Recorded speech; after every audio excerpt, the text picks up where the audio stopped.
Apa yang dikatakan firman Tuhan, bahwasannya kerajaan sorga bukan berdasar pada perkataan, tapi berdasar pada kuasa, genap pada sidang pertama. Mereka senantiasa mengalami kuasa Tuhan. Doa mereka didengarkan Tuhan dan dijawab Tuhan. Mujizat adalah hal yang biasa pada sidang pertama. Biarlah ini juga merupakan hal yang biasa pada sidang pada akhir zaman ini. Amin, saudara. Biarlah kita merindukannya, biarlah kita memintanya. Karena semua itu adalah perbuatan Roh Kudus yang masih bekerja sampai sekarang ini. Sungguh benar apa yang dikatakan oleh Tuhan Yesus sebelum dia naik ke sorga. Tetapi kamu ini tunggulah di Yerusalem, sehingga kamu diperlengkapi dengan kuasa dari Maha Tinggi. Dan murid-murid menunggu di Yerusalem, sampai betul-betul Roh Kudus turun ke atasnya.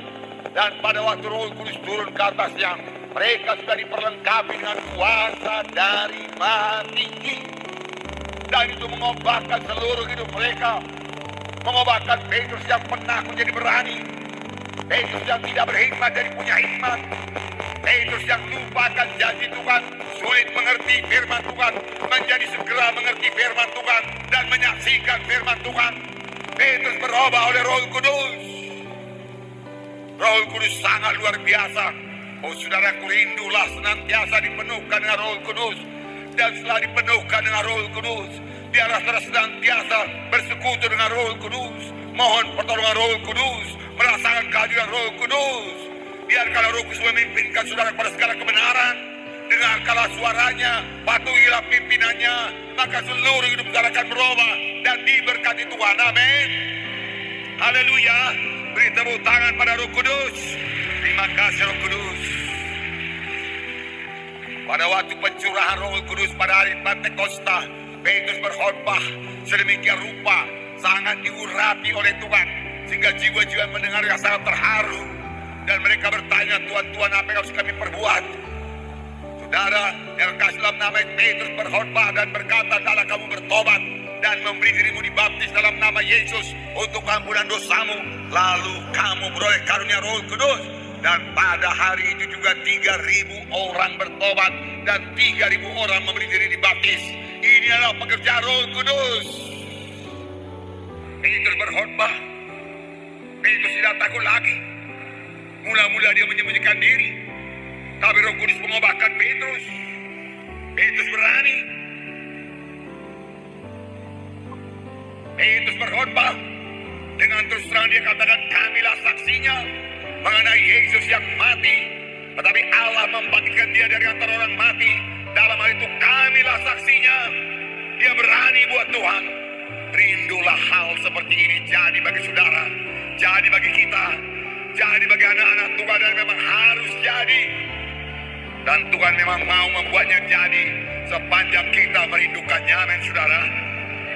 Lapar dan hauslah, rindukan perkara-perkara rohani dalam hidup kita. Miliki pikiran-pikiran rohani yang memikirkan perkara-perkara rohani. Miliki.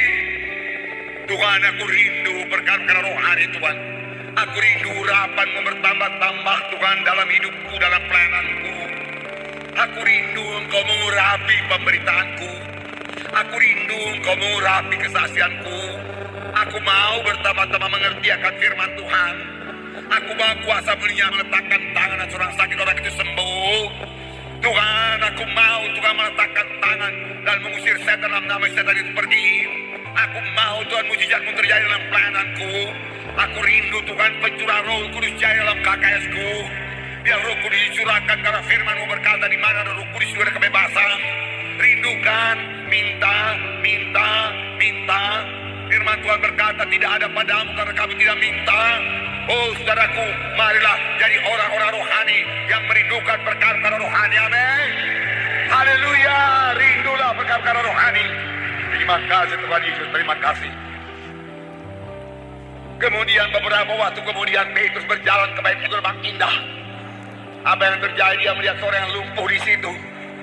Dan Petrus dengan yakin berkata, emas dan perak tidak ada padaku, tapi apa yang ada padaku berikan padamu. Dalam nama Yesus Kristus orang Nazaret, bangkit dan berjalan.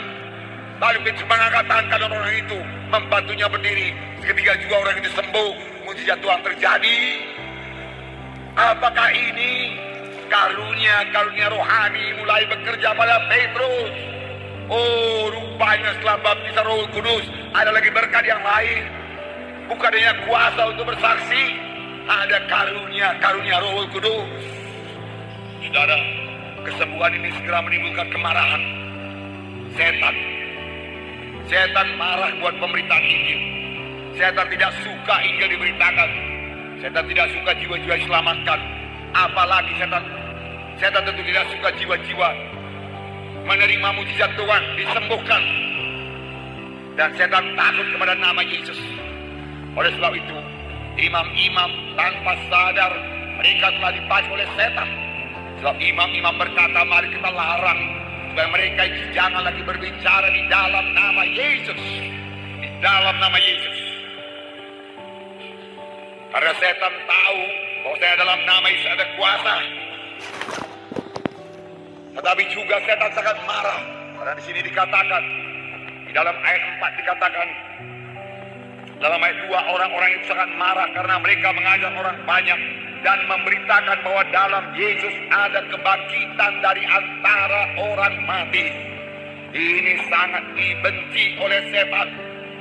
Jiwa-jiwa mengetahui ada kebangkitan dari orang mati. Tetapi dengan sukacita saya memberitahu kepada saudara, dan inilah pengharapan yang terutama, iman yang terutama bagi tiap-tiap anak-anak Tuhan, bahwa saya dalam Yesus kita ini semua akan dibangkitkan, akan hidup dalam satu hidup yang baru dengan tubuh yang mulia. Amin.